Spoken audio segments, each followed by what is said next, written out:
I'm Angela with Angela Wolf Video, here to talk about the pros and cons of using Microsoft Teams as your platform for your video conferences.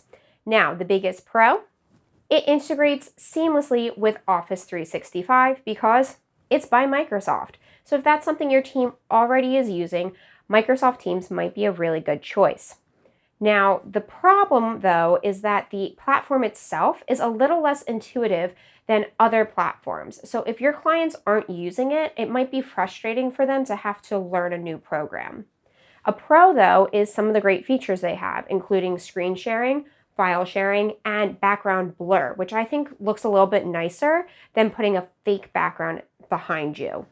Now, a con is that two of the biggest features I always look for, which is scheduling and recording, are only available on their paid version. It's not there for the free version.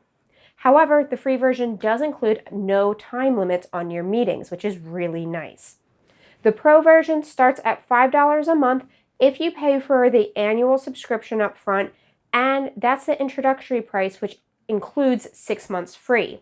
So that price is really going to jump once you get past that first year and you've already done this investing. It's going to have a huge price jump afterwards. However, all the paid versions of Microsoft Teams includes the Microsoft 365 Business. So if that's something you're already paying for, you're probably already getting Teams included in that. So check it out.